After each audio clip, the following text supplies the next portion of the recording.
নমস্কাৰ বহুত জনাব বিচাৰিছো এটা বিশেষ খবৰ আজিৰ দিনটোত অসমত একাধিক অঞ্চলত অসম আৰক্ষী অভিযান চলাই বহু কেগৰাকী সংখ্যালঘু লোকক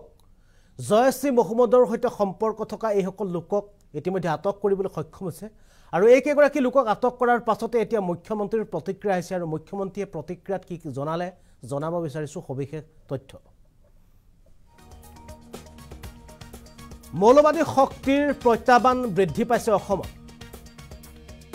মন্তব্য মুখ্যমন্ত্ৰীৰ অসমৰ চুকে কোণে কট্টৰ ইছলামিক মানসিকতাৰ সৃষ্টি কৰা হৈছে 10-15 বছৰৰ পাছত অসমত সংকটত ভুগিব খিলঞ্জীয়া ভৱিষ্যতে অনিশ্চয়তাত ভুগিবলৈ গৈ আছে অসমৰ খিলঞ্জীয়া অসমতে অসমীয়া জীৱন ধাৰণ কৰাটো কঠিন হৈ পৰিব এই মন্তব্য কৰিছে মুখ্যমন্ত্ৰীয়ে এনআইএ অভিযান চলাই অসমত গ্ৰেপ্তাৰ কৰিছে জয়শ্ৰী মহম্মদৰ সৈতে জড়িত বহু কেইগৰাকী ব্যক্তি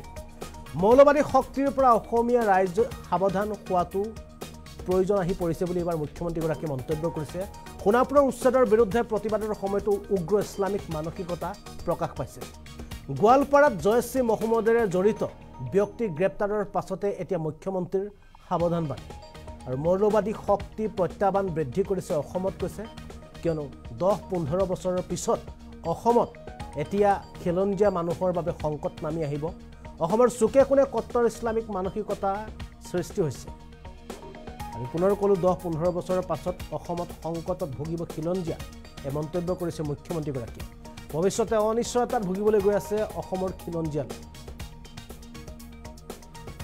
অসমতে অসমীয়া জীৱন ধাৰণ কৰাটো কঠিন হৈ পৰিব এনআইএ অভিযান চলাই অসমত আজি গ্ৰেপ্তাৰ কৰে জয়শ্ৰী মহম্মদৰ সৈতে জড়িত থকা বহু কেইগৰাকী ব্যক্তি আৰু মৌলবাদী শক্তিৰ পৰা অসমীয়া ৰাইজক সাৱধান হোৱাটো প্ৰয়োজন আহি পৰিছে বুলি এবাৰ মুখ্যমন্ত্ৰীগৰাকীৰ প্ৰতিক্ৰিয়া সোণাপুৰৰ উচ্ছেদৰ বিৰুদ্ধে প্ৰতিবাদৰ সময়তো উগ্ৰ ইছলামিক মানসিকতা প্ৰকাশ পাইছিল বুলি এবাৰ মুখ্যমন্ত্ৰীগৰাকীয়ে প্ৰতিক্ৰিয়া ব্যক্ত কৰিছে আজি কিয়নো আজিৰ দিনটোত গোৱালপাৰাত জয়শ্ৰী মহম্মদৰে জড়িত থকা বহু কেইগৰাকী সংখ্যালঘু ব্যক্তিক গ্ৰেপ্তাৰ কৰিবলৈ সক্ষম হৈছিল অসম আৰক্ষীৰ লগতে এনআইএ আৰু ইয়াৰ পাছতে মুখ্যমন্ত্ৰীয়ে এই ঘটনাৰ সম্পৰ্কত তেওঁ প্ৰতিক্ৰিয়া ব্যক্ত কৰি কি ক'লে আপোনালোকক মুখ্যমন্ত্ৰীৰ মন্তব্য দেখুৱাবলৈ চেষ্টা কৰিছোঁ যেতিয়াই এনআইএ এটা নেশ্যন ৱাইড কেম্পেইনত জেইছ মহম্মদৰ লগত জড়িত বহুবিলাক উগ্ৰপন্থীক গ্ৰেপ্তাৰ কৰিছে তাৰে 7জন অসমৰ গোৱালপাৰা জিলাৰ পৰাও আছে ই আকৌ এবাৰ প্ৰমাণ কৰিছে যে অসমত মৌলবাদীৰ পৰা যিটো প্ৰত্যাহ্বান সি ৰিয়েল আৰু সি প্ৰকৃত বহুত সময়ত এইবোৰ কথা ক'লে এচাম মানুহে আমাক তুলুঙা কৰে কিন্তু বাৰে বাৰে প্ৰমাণ হৈ আহিছে যে আমি যি কথা কৈ আছোঁ সেইটোৱে সঁচা আজি যেতিয়াই এনআইএ নেশ্যন ৱাইড ৰেইড কৰে অসমৰ এজন নহয় এজন থাকিবই অসমত যে মৌলবাদী শক্তি সোমাই আছে আৰু তাৰ পৰা যে আমি সাৱধান থকাৰ প্ৰয়োজনীয়তা আছে সিদিনাখন সোণাপুৰত এভিকশ্যন হওঁতে যিবিলাক শ্লোগান ব্যৱহাৰ কৰা হৈছিল সেইবিলাকে কি প্ৰমাণ কৰে যে ক'বাত নহয় ক'বাত মৌলবাদীৰ ট্ৰেইনিং এটা বা এটা এক্সট্ৰিম ইছলামিক ফাণ্ডামেণ্টেলিজিম মানসিকতা এটা ক'বাত অসমত নিৰ্মাণ কৰি থকা হৈছে কচুতলিৰ ঘটনা আৰু যোৱাকালিৰ এৰেষ্ট এইবিলাকে এইটোৱে প্ৰমাণ কৰিছে যে অসমত অহা 10-15 বছৰ পিছত আমাৰ খিলঞ্জীয়া মানুহসমূহে গভীৰ অনিশ্চয়তাত বাস কৰিব লাগিব আৰু আমাৰ কাৰণে জীৱন ধাৰণ কৰাটো ইয়াত বহুত মুস্কিল হ'ব এনআইএ এটা নেশ্যন ৱাইড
NIA এটা নেশ্যন ৱাইড কেম্পেইনত জেইছ মহম্মদৰ লগত জড়িত বহুবিলাক উগ্ৰপন্থীক গ্ৰেপ্তাৰ কৰিছে। তাৰে 7জন অসমৰ গোৱালপাৰা জিলাৰ পৰাও আছে। ই আকৌ এবাৰ প্ৰমাণ কৰিছে যে অসমত মৌলবাদীৰ পৰা যিটো প্ৰত্যাহ্বান সি ৰিয়েল আৰু সি প্ৰকৃত। বহুত সময়ত এইবোৰ কথা ক'লে এচাম মানুহে আমাক তুলুঙা কৰে, কিন্তু বাৰে বাৰে প্ৰমাণ হৈ আহিছে যে আমি যি কথা কৈ আছোঁ সেইটোৱে সঁচা। আজি যেতিয়াই NIA নেশ্যন ৱাইড ৰেইড কৰে, অসমৰ এজন নহয় এজন থাকিবই। অসমত যে মৌলবাদী শক্তি সোমাই আছে আৰু তাৰ পৰা যে আমি সাৱধান থকাৰ প্ৰয়োজনীয়তা আছে। সিদিনাখন সোণাপুৰত এভিকশ্যন হওঁতে যিবিলাক শ্লোগান ব্যৱহাৰ কৰা হৈছিল, সেইবিলাকে কি প্ৰমাণ কৰে যে ক'ৰবাত নহয় ক'ৰবাত মৌলবাদীৰ ট্ৰেইনিং বা এটা এক্সট্ৰিম ইছলামিক ফাণ্ডামেণ্টেলিজিম মানসিকতা এটা ক'ৰবাত অসমত নিৰ্মাণ কৰি থকা হৈছে। কচুতলিৰ ঘটনা আৰু যোৱাকালিৰ এৰেষ্ট, এইবিলাকে এইটোৱে প্ৰমাণ কৰিছে যে অসমত অহা 10-15 বছৰ পিছত আমাৰ খিলঞ্জীয়া মানুহসমূহে গভীৰ অনিশ্চয়তাত বাস কৰিব লাগিব আৰু আমাৰ কাৰণে জীৱন ধাৰণ কৰা